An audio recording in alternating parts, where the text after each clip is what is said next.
this is why structured governance is needed to capture it. We see anything from promotions going away that maybe shouldn't be going away, or new promotions available that weren't even leveraged when you replace a device. So you went from not having a cost on the line to replacing a device, and now having a cost on the line that was really renew ready and eligible for promotion. Those are the types of things that we like to keep you guys ahead of. Like I said, one or two, not a big deal, but at scale, it can become very material. So the State of Managed Mobility Services Playbook 2026 reinforces the fact that cost control, visibility, and lifecycle management remain top priority for enterprise leaders heading as we are in this year already at this point, right? And why? Because complexity can compound, especially if you scale, when you scale, because this is really the goal of most companies, right? Is to scale.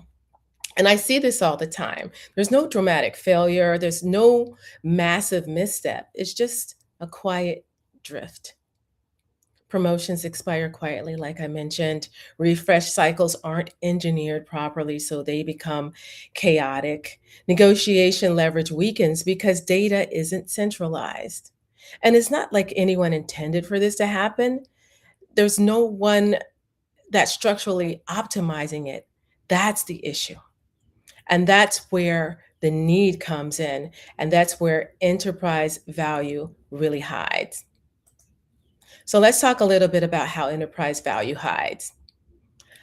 It hides at a scale, well, when you begin to scale, value hides in three predictable places. One is contract and carrier leverage. Two, spend, discipline, and alignment. And three is asset and lifecycle performance. So leverage requires data, right? So untapped leverage is deferred savings. Alignment requires visibility. So if you're undisciplined with your spend and that starts to scale linearly with endpoints, you're going to have some issues there. You have to have visibility to be aligned. And then performance requires structure. A mature environment treat performance as structural. So it's not. It's about making sure you have things in place, and you don't have to be robotic about it, but having things in place that give you the comfort that there is structure there to continue to perform and to continue to add value as you scale. Now, as I stated, the research doesn't show that mobility is broken. It shows that it is complex, and complexity requires discipline, right? So let's just deepen that thought a little bit, the scale concept. When you're managing thousands of endpoints, even a 1 to 2% inefficiency becomes budget relevant, right? Even minor rate misalignments across large fleets become negotiation leverage lost. Even refresh timing missteps shift capital allocation. You have to be very careful about all of these things. This isn't tactical trimming.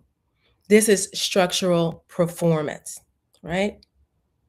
And that's where it's important to partner with companies that can do these things on your behalf efficiently. So you don't have to throw more bodies at a problem, right? And as a matter of fact, I talked to a large global organization yesterday who said exactly that. They're not looking to throw more bodies at it. They're looking to be smarter about how this is managed. And so, shameless plug, get on my calendar and let's do a quick complimentary 15-minute mobility assessment. Let's talk about where things are. Let's talk about some ideas for how we can help you guys move that ball along and get you to be strategically performing and scale with value. Okay? I want to give you another real example. I worked with a large distributed organization, and they had thousands of endpoints across multiple regions.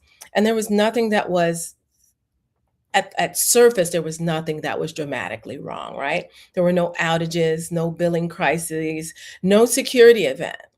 But when we pressure tested the environment, we found three things: several lines that were technically active but lightly used, promotions that had expired over time, and refresh timing that wasn't structured, which meant devices were replaced reactively instead of strategically. And I've mentioned that just a couple minutes ago. So you get where I'm going with this, right?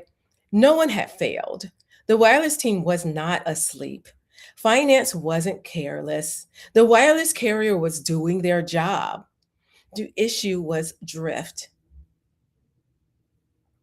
And when we ran the math, the opportunity wasn't dramatic, but it was meaningful. I mean, it depends on what's meaningful to your organization, but for this particular organization, it was low six figures annually. And that's before we touched negotiation leverage. So again, not catastrophic, just unclaimed performance. And when you multiply drift across thousands of endpoints, that's when it becomes material. That's when people start looking, especially finance, right? That's the difference between managing mobility and extracting value from your mobility.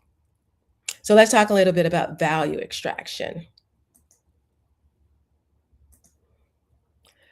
The value extraction framework is basically what it does is basically, well, here's a question for you.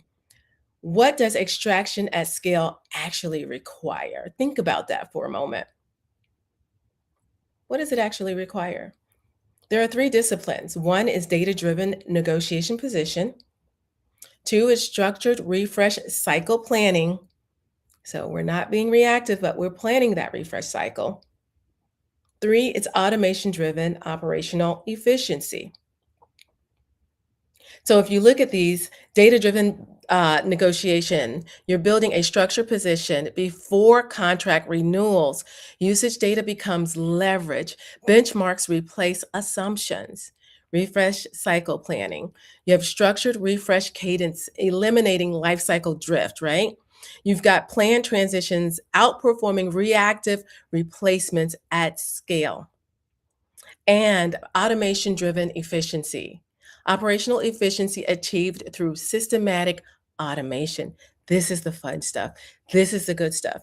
And manual intervention reserved for exception handling only. So people are not constantly jumping through hoops. So if your negotiation position isn't backed by usage analytics, you're negotiating from memory. If refresh timing isn't engineered, spend becomes reactive. And if reconciliation isn't automated, finance teams burn time instead of protecting margin. At scale, optimization must be engineered. Hear me clearly when I say that. It must be engineered.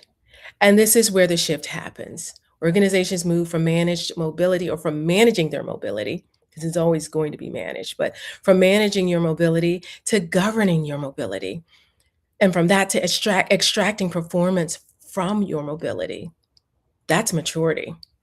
And that's what we're looking for, right? So we're just going to close out with a couple more items for you here. Let's talk again about mobility value optimization. That's the brief that I want you to sign up for. So do scan the QR code, get on my calendar to reserve a structured 15-minute mobility value optimization brief. And it's going to be with myself and our team. And we're going to deep dive what's happening in your environment today. We're going to review it. We're going to talk about it and assess what changes you might need to make. And we'll continue to walk along that path with you. So the three things we'll be looking at is leveraging your position review.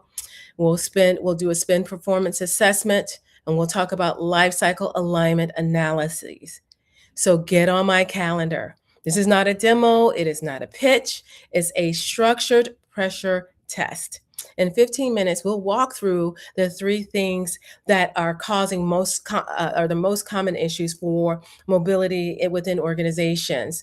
That's where value may be drifting, where leverage may be underutilized, and where life cycle timing may be misaligned. By the end of the conversation, you'll know one of two things. Either you're structurally optimized or that there's a measurable opportunity sitting in the system. I'm going to keep the number of these briefs limited over the next 2 weeks so we can keep them focused and practical. So Get on my calendar as soon as you can, and be one of the ones to get there before I close it out, at least until next week. And then, like I said before, mobility is not failing. It just needs some tweaks. It needs a tune up, right? Clarity builds confidence, control builds defensibility, protection ensures stability, but at scale, performance creates advantage. So next week, we're going to take this even further. We're going to talk about how automation and intelligent workflows amplify this advantage. And that's exciting, right? We're in the age of AI now, and that is what all the buzz is about. So next week, we'll talk more about how automation is going to really, really, really help streamline things for your teams and help you as a company to not be having to continue to throw bodies at it. Because once value is aligned, the next question becomes, how do we make mobility work smarter? And that's what this is all about. Until then, as I always say, let's make it make sense. Sips up. Here, here.